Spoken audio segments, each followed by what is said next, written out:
Hi, I'm Lou with another episode of My Car Story. And today we're out in Scottsdale, Arizona. And with that being said, I've got a great car for you. Warren Alvord, good to see you. Nice to see you.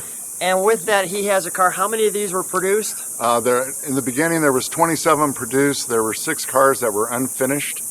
And this is one of the unfinished cars, so we call it continuation of the Kurtis 500S. Now, I'm going to boast on Warren just a little bit. I'm going to grab the camera. He started racing Volkswagen Beetles, and what happened in your career? Well, it started off in the 70s, and a few years we took the Beetle and actually turned it into a full race car and drove the SCCA circuit, at which time I drove a number of other cars, Lotus Super 7s, MGs, Alfa Romeos, and was fortunate enough to get picked up by race team Bobcor, which is the racing division of Alfa Romeo here in the U.S. At which time I spent a few years driving for them and became West Coast champion and was invited to go to Redline and compete there for the national championships. West Coast champion. Congratulations from starting with a Beetle. Let's move over to our featured attraction. Come right alongside me, Warren, and tell me about the 1952 Kurtis 500S. The fun part about this car is the first time I ever saw one of these, I was a teenager. And I was absolutely set back by the beauty of it. And so for years, I kind of watched this car on the internet. The fellow was selling it, and he was asking me way too much money for it that I could afford at that time. And finally, it actually ended up at Barrett Jackson auction, 2013. At which time I set a limit on what I was going to spend for it, and it fell $1,000 under that limit. That's awesome. My wife, my son-in-law, my best friend was with me. They all thought I was crazy, what I was doing with this car. By the way, Warren, that's one of the reasons why we like you on the channel. That crazy part. The day after we picked up the car from the auction, we had the car already totally apart and started the restoration of it, which included everything from the motor, the transmission, to the differential. Granted, we repainted the car, fixed everything that was wrong with it. The wheels are actually magnesium that we had powder coated and finished in such a way to stylize the same as a 1952 Kurtis 500 race car. So we followed the theme, trying to keep it as close as we could to an Indy car, which I always had an affection for, regarding the Indianapolis 500.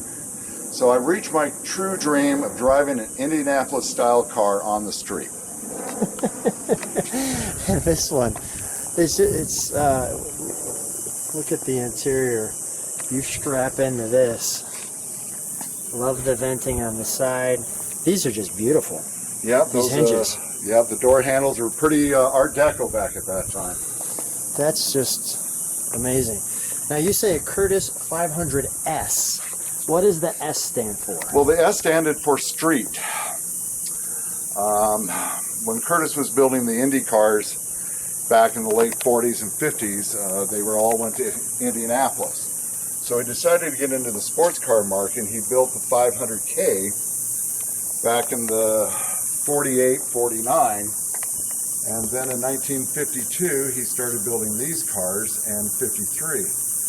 The reason why this car is not more noticeable than what they are is because the Corvette came out in 53. Yeah. And the Corvette was $2,100, and the Kurtis was $7,500. So it basically bankrupted the company. So Kurtis goes out of business. Kurtis goes out of business. He's picked up by Mad Muntz. And Mad Muntz then developed his car. I know it's called the Muntz Special.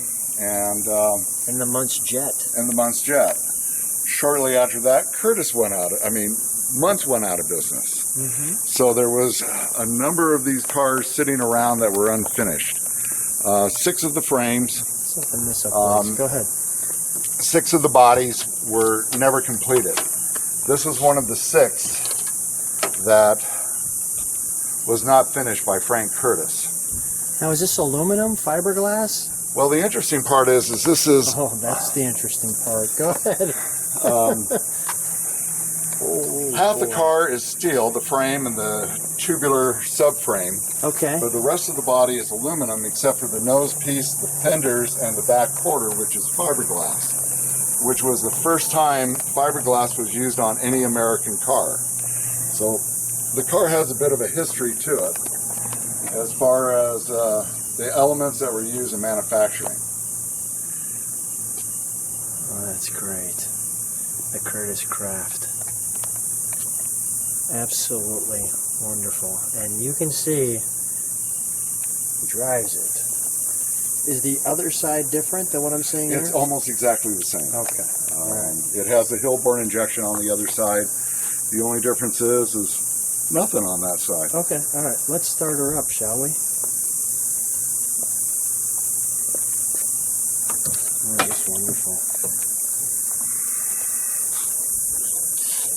It is always fun stepping over the exhaust, especially when it's hot. Oh yeah, that'll give you a little burn. You'll remember. You'll learn that, I'm sure, quickly.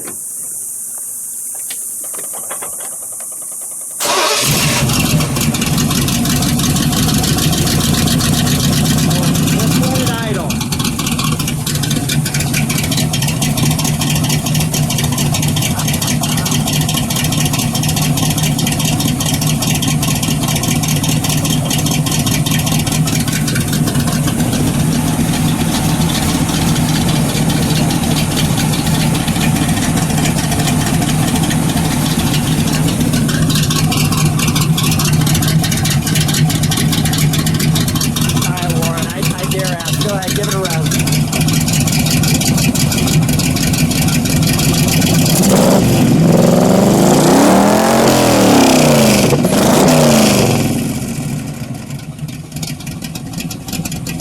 Gotta do that one more time.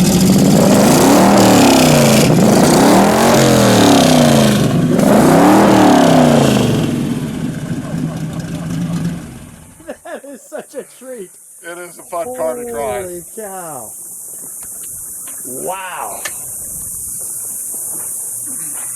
The 500S for the street. Now the fun story We're about rolling. this. We're rolling here. Let's put it in clutch. We're not going far. It's going to be fine. The fun story about this, the history on the Kurtis, is that Carroll Shelby was beat by these cars, and that's why he went to the company AC and developed the AC Cobra. So the beginning of the AC Cobra was based on Carroll Shelby seeing this car here. That is great. Talk about some history. It's a fun car. It's a very, very fun car. Well, I'm going to give people another treat. What we'll do is we won't not spoil them on the channel. We will do a separate quick ride video. How's that sound? Perfect. Let's go. All right, thanks.